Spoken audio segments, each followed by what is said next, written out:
My dear friends and professionalist, I am Uday Singh advocate speaking. ನೀವೆಲ್ಲರೂ ಸಹ ನನ್ನ ಚಾನಲ್ ಅನ್ನು ನೋಡ್ತಾ ಇದ್ದೀರಿ ಅಂತ ನಾನು ಅಂದ್ಕೊಂಡಿದ್ದೀನಿ. ಶೇರ್ ಮಾಡಿ, ಲೈಕ್ ಮಾಡಿ, ಕಮೆಂಟ್ ಮಾಡಿ, ಮತ್ತು ನನ್ನ ಚಾನಲ್ಗೆ ಇನ್ನೂ ಯಾರ್ಯಾರು ಸಬ್ಸ್ಕ್ರೈಬ್ ಆಗಿಲ್ಲ ದಯವಿಟ್ಟು ನೀವೆಲ್ಲರೂ ಸಬ್ಸ್ಕ್ರೈಬ್ ಆಗ್ಬೇಕಂತ ಕೇಳ್ಕೊಳ್ತಾ, ಇವತ್ತು ನಾನು ಇನ್ನೊಂದು ವಿಷಯವನ್ನು ತೆಗೆದುಕೊಂಡು ನಿಮ್ಮ ಮುಂದೆ ಬಂದಿದ್ದೀನಿ. ಇವತ್ತು ನಾನು ಆಯ್ಕೆ ಮಾಡ್ಕೊಂಡಿರ್ತಕ್ಕಂಥ ವಿಷಯ ಅಂತಂದ್ರೆ ಆಸ್ತಿ ನೋಂದಣಿ 1908ರ ಕಾಯ್ದೆ ಏನಿದೆಯಲ್ಲ, ಆ ಒಂದು ಆಸ್ತಿ ನೋಂದಣಿ ಕಾಯ್ದೆ ಬಗ್ಗೆ ಸುಪ್ರೀಂ ಕೋರ್ಟ್ ಒಂದು ಮಹತ್ತರವಾದಂತ ತೀರ್ಪನ್ನು ಹೇಳಿದೆ.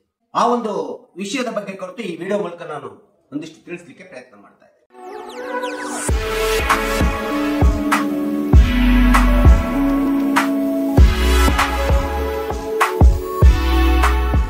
ಯಾವುದೇ ಒಂದು ಇಮ್ಯೂವಬಲ್ ಪ್ರಾಪರ್ಟಿ ಆಸ್ತಿ ನೋಂದಣಿ ಆಗಿದೆ ಅಂದ ತಕ್ಷಣ ಆ ಒಂದು ಪ್ರಾಪರ್ಟಿಗೆ ನೀವು ಮಾಲೀಕತ್ವವನ್ನು ಹೊಂದಲಿಕ್ಕೆ ಸಾಧ್ಯ ಇಲ್ಲ, ಮಾಲೀಕರಾಗಲಿಕ್ಕೆ ಸಾಧ್ಯ ಇಲ್ಲ ಅಂತೇಳಿ ಸರ್ವೋಚ್ಚ ನ್ಯಾಯಾಲಯ ಒಂದು ಮಹತ್ತರವಾದಂತ ತೀರ್ಪನ್ನ ಹೇಳ್ತಾ ಇದೆ.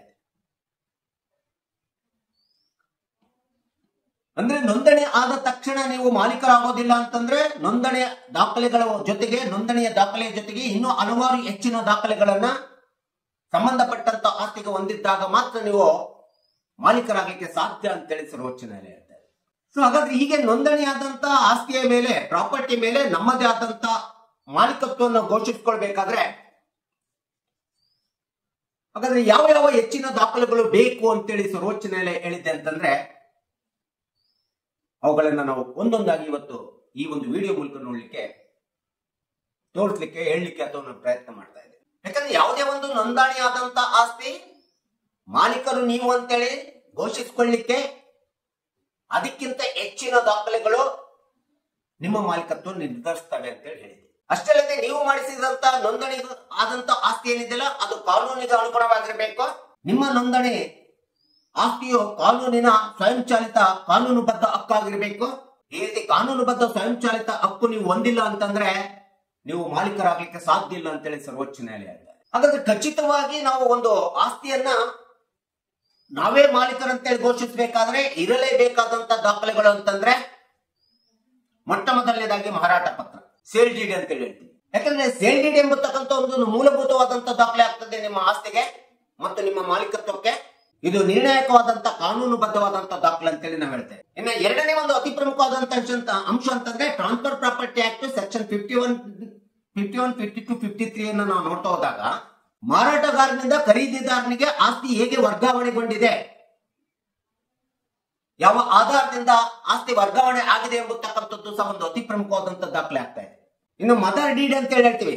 ಮದರ್ ಡೀಡ್ ಎಂಬತಕ್ಕಂಥದ್ದು ಒಂದು ಆಸ್ತಿಯ ಬಗ್ಗೆ ಸಂಪೂರ್ಣವಾದಂತ ಇತಿಹಾಸವನ್ನು ಹೇಳುವಂತದ್ದ ಒಂದು ಮದರ್ ಡೀಡ್ ಆಗಿದೆ. ಇಡೀ ಒಂದು ಆಸ್ತಿಯ ಸಂಪೂರ್ಣ ಇತಿಹಾಸ ಪತ್ತೆ ಹಚ್ಚಲಿಕ್ಕೆ ಮದರ್ ಡೀಡ್ ತುಂಬಾ ಅವಶ್ಯಕತೆ ದಾಖಲೆ ಆಗಿರ್ತದೆ. ಮತ್ತು ಇಸಿ ಎನ್ಕಂಬ್ರೆನ್ಸಸ್ ಸರ್ಟಿಫಿಕೇಟ್ ಅಂತ ಹೇಳ್ತೀವಲ್ಲ, ಋಣಭಾರ ಪ್ರಮಾಣ ಪತ್ರವನ್ನ ಹುಡುಕತಕ್ಕಂತ ಒಂದು ಅತಿ ಪ್ರಮುಖವಾದಂತ ದಾಖಲೆ ಅಂತಂದ್ರೆ ಅದು ಮದರ್ ಡೀಡ್. ಇದು ಸಹ ತುಂಬಾ ಅವಶ್ಯಕತೆ ಅಂತೇಳಿ ನಾವು ಹೇಳ್ಬೇಕಾಗುತ್ತೆ.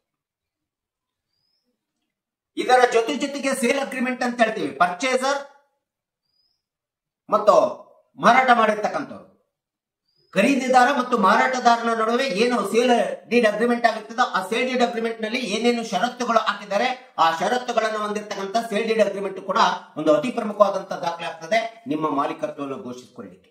ಸೊ ಇದು ಇಷ್ಟೆಲ್ಲದರ ಜೊತೆಗೆ ನೀವು ಏನಾದ್ರೂ ಒಂದು ಮನೆಯನ್ನ ಅಥವಾ ಬಿಲ್ಡಿಂಗ್ ಅನ್ನ ಕಟ್ತೀರಿ ಅಂತಂದ್ರೆ ಆ ಮನೆ ಅಥವಾ ಬಿಲ್ಡಿಂಗ್ ಕಟ್ಟಿರ್ತಕ್ಕಂಥ ಅಪ್ರೂವಲ್ ಪ್ಲಾನ್ ತುಂಬಾ ಅವಶ್ಯಕತೆ ಇದೆ. ಅಪ್ರೂವಲ್ ಪ್ಲಾನ್ ಗಳಲ್ಲಿ ಸಹಜವಾಗಿ ನಾವು ಎರಡು ವಿಧವಾದಂತಹ ಅಪ್ರೂವಲ್ ಪ್ಲಾನ್ ಗಳನ್ನ ನೋಡ್ತೀವಿ. ಒಂದು ಲೇಔಟ್ ಅಪ್ರೂವಲ್ ಪ್ಲಾನ್ ಇರ್ಬೋದು, ಇನ್ನೊಂದು ಬಿಲ್ಡಿಂಗ್ ಕನ್ಸ್ಟ್ರಕ್ಷನ್ ಅಪ್ರೂವಲ್ ಪ್ಲಾನ್. ಈ ಎರಡು ವಿಧವಾದಂತ ಪ್ಲಾನ್ ಗಳೇನಿದೆ, ಈ ಎರಡು ವಿಧವಾದಂತ ಅಪ್ರೂವಲ್ ಪ್ಲಾನ್ ಗಳನ್ನ ಹೊಂದಿದ್ದಾಗ ಮಾತ್ರ ನಿಮ್ಮ ಆಸ್ತಿಯ ಮಾಲೀಕತ್ವವನ್ನು ನಿರ್ಧರಿಸಲಿಕ್ಕೆ ಸಾಧ್ಯ ಆಗ್ತದೆ. ಇನ್ನೊಂದು ಪ್ರಮುಖವಾದಂತ ಅಂಶ ಅಂತಂದ್ರೆ ಸ್ವಾಧೀನ ಪತ್ರ ಅಂತ ಹೇಳ್ತೀವಿ. ಎಷ್ಟೋ ಲೇಔಟ್ ಗಳನ್ನ ಕನ್ಸ್ಟ್ರಕ್ಷನ್ ಮಾಡ್ತಕ್ಕಂಥದ್ದು ಬಿಲ್ಡರ್ಸ್ಗಳು ಲೇಔಟ್ ಗಳನ್ನ ಮಾಡ್ತಾರೆ. ಲೇಔಟ್ ಮಾಡಿ ಸೈಟ್ ಅನ್ನ ಮಾರಾಟ ಮಾಡ್ತಾರೆ. ಸೈಟ್ ಅನ್ನ ಮಾರಾಟ ಮಾಡಿ ಜೊತೆಗೆ ಮನೆಯನ್ನು ಕೂಡ ಕಟ್ಟಿ ಕೊಡ್ತಾರೆ, ಬಿಲ್ಡಿಂಗ್ ಅನ್ನು ಸಹ ಕನ್ಸ್ಟ್ರಕ್ಷನ್ ಮಾಡಿಕೊಡ್ತಾರೆ. ಈ ರೀತಿ ಲೇಔಟ್ ಗಳನ್ನ ಮಾಡಿಸ್ಕೊಂಡ್ಬಿಟ್ಟು ಆ ಲೇಔಟ್ ಬಿಲ್ಡರ್ಸ್ ಗಳಿಂದ ಮನೆಗಳನ್ನ, ಬಿಲ್ಡಿಂಗ್ ಅನ್ನು ಕನ್ಸ್ಟ್ರಕ್ಷನ್ ಮಾಡ್ಕೊಂಡಂತ ಸಂದರ್ಭದಲ್ಲಿ ಅಲ್ಲಿ ತುಂಬಾ ಅವಶ್ಯಕವಾದಂತಹ ಅಂಶ ಅಂತಂದ್ರೆ ಸ್ವಾಧೀನ ಪತ್ರ, ಅಕ್ಯುಪೆನ್ಸಿ ಸರ್ಟಿಫಿಕೇಟ್ ಅಂತ ಹೇಳ್ತೀವಿ. ಈ ಅಕ್ಯುಪೆನ್ಸಿ ಸರ್ಟಿಫಿಕೇಟ್ ಮಾತ್ರ ನಿಮ್ಮ ಮಾಲೀಕತ್ವವನ್ನು ನಿರ್ಧರಿಸ್ತದೆ ಅಂತೇಳಿ ಸುಪ್ರೀಂ ಕೋರ್ಟ್ ಹೇಳ್ತಾ ಇದೆ. ಸೊ ನಂತರದಲ್ಲಿ ಕಂಪ್ಲೀಷನ್ ಸರ್ಟಿಫಿಕೇಟ್ ಅಂತ ಹೇಳ್ತೀವಿ. ಯಾವುದೇ ಒಂದು ಕಟ್ಟಡ ಅಥವಾ ಮನೆಯನ್ನ ಕನ್ಸ್ಟ್ರಕ್ಷನ್ ಮಾಡಿದ್ಮೇಲೆ ಆ ಕನ್ಸ್ಟ್ರಕ್ಷನ್ ಕಟ್ಟಡ ನಿರ್ಮಾಣ ಕಾನೂನುಬದ್ಧವಾಗಿದೆ, ಕಾನೂನಿನ ಎಲ್ಲ ಆಯಾಮಗಳ ಮೂಲಕ ಪರೀಕ್ಷೆಗೆ ಒಳಪಟ್ಟಿದೆ, ಯಾವುದೇ ಒಂದು ಅಭಿವೃದ್ಧಿ ಕೆಲಸಗಳು ಸಹ ಕಾನೂನುಬದ್ಧವಾಗಿ ಆಗಿದ್ದಾವೆ, ಯಾವುದೇ ಒಂದು ಈ ಒಂದು ಕನ್ಸ್ಟ್ರಕ್ಷನ್ ಒಳಗಡೆ ಯಾವುದೇ ದೋಷ ಇರುವುದಿಲ್ಲ ಎಂಬತಕ್ಕಂಥದ್ದನ್ನ ಒಂದು completion certificate, building completion certificate ಸಹ ನಿಮ್ಮ ಮಾಲೀಕತ್ವದ ಸ್ವಾಧೀನತ್ವವನ್ನು ನಿರ್ಧರಿಸಲಿಕ್ಕೆ ತುಂಬಾ ಅವಶ್ಯಕವಾದಂತ ದಾಖಲೆ ಆಗ್ತದೆ.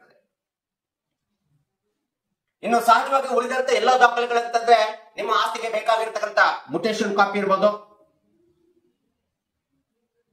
ನಿಮ್ಮ ಹೆಸರಿಗೆ ವರ್ಗಾವಣೆ ಆದಂತ ಒಂದು ಮುಟೇಶನ್ ಕಾಪಿ, ಜೊತೆಗೆ ಖಾತಾ ಎಕ್ಸ್ಟ್ರಾಕ್ಟ್, ಖಾತಾ ಪ್ರಮಾಣ ಪತ್ರ, ಪ್ಲಾಟ್ ಅಥವಾ ಇದು ಯಾವುದೇ ಇಮ್ಮೂವಬಲ್ ಪ್ರಾಪರ್ಟಿ ಆಗಿತ್ತು ಅಂತಂದ್ರೆ how that property it has been allotted for you, ಆ ಒಂದು ಆಸ್ತಿ ಹೇಗೆ ನಿಮಗೆ ಹಂಚಿಕೆ ಆಗಿದೆ ಎಂಬತಕ್ಕಂಥ ಅಲಾಟ್ಮೆಂಟ್ ಸರ್ಟಿಫಿಕೇಟ್ ಅಂತ ಹೇಳ್ತೀವಿ. ಹಂಚಿಕೆ ಪ್ರಮಾಣ ಪತ್ರವು ಸಹ ತುಂಬಾ ಅವಶ್ಯಕವಾದಂತ ದಾಖಲೆ ಆಗ್ತದೆ.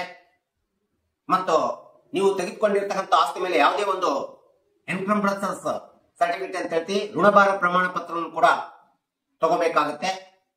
ಆ ಆಸ್ತಿ ಮೇಲೆ ಯಾವುದೇ ಒಂದು ಋಣ ಇಲ್ಲ ಎಂಬತಕ್ಕಂಥದ್ದು ಸಹ ತುಂಬಾ ಅವಶ್ಯಕತೆ ಇರ್ತದೆ. ಇನ್ನ ನೋ ಅಬ್ಜೆಕ್ಷನ್ ಸರ್ಟಿಫಿಕೇಟ್, ಆ ಆಸ್ತಿಯನ್ನ ನಿಮ್ಮದು ಅಂತ ಹೇಳಿ ಮಾಡ್ಕೋಬೇಕಾದ್ರೆ ನೀವು ಅಥವಾ ನಿಮ್ಮ ಮನೆ ನಿಮ್ಮ ಬಿಲ್ಡಿಂಗ್ ಅನ್ನು ಕನ್ಸ್ಟ್ರಕ್ಷನ್ ಮಾಡಿದ್ರಿ ಅಂತ ಮಾಡೋದಕ್ಕಿಂತ ಮುಂಚಿತವಾಗಿ ಸಂಬಂಧಪಟ್ಟಂತ ನಗರಸಭೆ ಇರ್ಬೋದು, ಗ್ರಾಮ ಪಂಚಾಯತ್ ಇರ್ಬೋದು, ಇನ್ಯಾವುದೇ ಪಟ್ಟಣ ಪಂಚಾಯತ್ ಇರ್ಬೋದು, ಪ್ರಾಧಿಕಾರದ ಇರ್ಬೋದು, ಎಲ್ಲವುಗಳಿಂದ ನೋ ಅಬ್ಜೆಕ್ಷನ್ ಸರ್ಟಿಫಿಕೇಟ್ ತೆಗೆದುಕೋಬೇಕಾಗುತ್ತೆ. ಇನ್ನು ಕೊನೆಯದಾಗಿ ಅಂತಂದ್ರೆ ಐಡಿ ಕಾರ್ಡ್ ಇರ್ಬೋದು, ಅಡ್ರೆಸ್ ಪ್ರೂಫ್ ಇರ್ಬೋದು. ಸೊ ಎಲ್ಲ ದಾಖಲೆಗಳನ್ನ ನೋಂದಣಿ ಕಾಯ್ದೆಯ ಜೊತೆಗೆ ನೋಂದಣಿ ಮಾಡಿಸಿದಂತ ಒಂದು ಮೂಲ ದಾಖಲೆ ಜೊತೆಗೆ ಎಲ್ಲ ಹೆಚ್ಚಿನ ದಾಖಲೆಗಳನ್ನ ನೀವು ಹೊಂದಿದ್ದಾಗ ಮಾತ್ರ ನಿಮ್ಮ ಆಸ್ತಿಗೆ ಮಾಲೀಕರು ನೀವೇ ಅಂತೇಳಿ ಘೋಷಿಸಿಕೊಳ್ಳಲಿಕ್ಕೆ ಸಾಧ್ಯ, ದೃಢಪಡಿಸಲಿಕ್ಕೆ ಸಾಧ್ಯ ಅಂತೇಳಿ ಈ ಒಂದು ಬಿಲ್ಡಿಂಗ್ ಬಗ್ಗೆ ಬಂದಾಗ 2016ರ ಅಡಿಯಲ್ಲಿ ಬರ್ತಕ್ಕಂಥ ರೇರಾ ಕಾಯ್ದೆ ಅಡಿಯಲ್ಲಿ ಎಲ್ಲಾ ದಾಖಲೆಗಳನ್ನು ಸಹ ನೀವು ಹೊಂದಿರಬೇಕಾಗುತ್ತೆ. ಮನೆ ಅಥವಾ ಬಿಲ್ಡಿಂಗ್ ಅನ್ನ ನೀವು ಪಡ್ಕೋಬೇಕಾದ್ರೆ ನೀವು ಮಾಲೀಕರು, ನೀವೇ ಸ್ವಾಧೀನತ್ವ, ನೀವೇ ಮಾಲೀಕರದಕ್ಕಂತೇಳಿ ಘೋಷಿಸಬೇಕಾದ್ರೆ ಎಲ್ಲ ದಾಖಲೆಗಳನ್ನು ಹೊಂದಿರಬೇಕು. ಸೊ ಹೀಗೆ ಸರ್ವೋಚ್ಚ ನ್ಯಾಯಾಲಯ ನೋಂದಣಿ, ಯಾವುದೇ ಆಸ್ತಿ ನೋಂದಣಿ ಆಗಿದೆ ಅಂದ ತಕ್ಷಣ ಅದಕ್ಕೆ ಮಾಲೀಕರು ನೀವು ಆಗ್ಲಿಕ್ಕೆ ಸಾಧ್ಯ ಇಲ್ಲ. ಆ ನೋಂದಣಿ ದಾಖಲೆಯ ಜೊತೆಗೆ, ಮೂಲ ದಾಖಲೆಯ ಜೊತೆಗೆ ಉಳಿದ ಈ ಎಲ್ಲ ಹೆಚ್ಚಿನ ದಾಖಲೆಗಳನ್ನ ನೀವು ಪಡೆದುಕೊಂಡಾಗ ಸಂಪೂರ್ಣವಾಗಿ ನಿಮ್ಮ ಆಸ್ತಿಗೆ, ಇಮ್ಮೂವಬಲ್ ಪ್ರಾಪರ್ಟಿಗೆ ನೀವು ಮಾಲೀಕರಂತೇಳಿ ಘೋಷಿಸಬೇಕಾಗುತ್ತೆ. ಆಗ ಮಾತ್ರ ನೀವು ಸಂಪೂರ್ಣ ಮಾಲೀಕತ್ವ ಹೊಂದಲಿಕ್ಕೆ ಸಾಧ್ಯ ಅಂತೇಳಿ ಎಲ್ಲ ಅಂಶಗಳನ್ನ, ಹೆಚ್ಚಿನ ದಾಖಲೆಗಳ ಅಂಶಗಳನ್ನ ಸರ್ವೋಚ್ಚ ನ್ಯಾಯಾಲಯ ರೀಸೆಂಟ್ ಆಗಿ ತನ್ನ ತೀರ್ಪಿನಲ್ಲಿ, ಮಹತ್ವದ ತೀರ್ಪಿನಲ್ಲಿ ಹೇಳಿರ್ತಕ್ಕಂಥದ್ದು. ಈ ಹೊಸ ನಿಯಮಗಳನ್ನೆಲ್ಲ ಹೇಳಿರ್ತಕ್ಕಂಥದ್ದನ್ನ ಈ ಒಂದು ವಿಡಿಯೋ ಮೂಲಕ ಕಕ್ಷಿಗಾರರಿಗೆ, ಸಾರ್ವಜನಿಕರಿಗೆ ಮತ್ತೆ ಎಲ್ಲರಿಗೂ ಗೊತ್ತಾಗ್ಲಿ ಎಂಬತಕ್ಕಂಥ ಹಿನ್ನೆಲೆಯನ್ನು ಇಟ್ಕೊಂಡು ನಾನು ಈ ವಿಡಿಯೋನ ಮಾಡಿದ್ದೀನಿ. ದಯವಿಟ್ಟು ಈ ವಿಡಿಯೋ ಇಷ್ಟ ಆಗಿದ್ರೆ ಶೇರ್ ಮಾಡಿ, ಲೈಕ್ ಮಾಡಿ, ಕಮೆಂಟ್ ಮಾಡಿ. ಮತ್ತು ನನ್ನ ಚಾನಲ್ಗೆ ಇನ್ನೂ ಯಾರ್ಯಾರು ಸಬ್ಸ್ಕ್ರೈಬ್ ಆಗಿಲ್ಲ ನೀವೆಲ್ಲರೂ ಸಬ್ಸ್ಕ್ರೈಬ್ ಆಗ್ಬೇಕಂತ ಕೇಳ್ಕೊಳ್ತಾ ಇವತ್ತಿನ ವಿಷಯಕ್ಕೆ ವಿರಾಮ ನೀಡ್ತೀನಿ. ಇನ್ನೊಂದು ವಿಷಯ ತೆಗೆದುಕೊಂಡು ನಿಮ್ಮ ಮುಂದೆ ಬರ್ತೀನಿ. ಜೈ ಹಿಂದ್, ಜೈ ಕರ್ನಾಟಕ.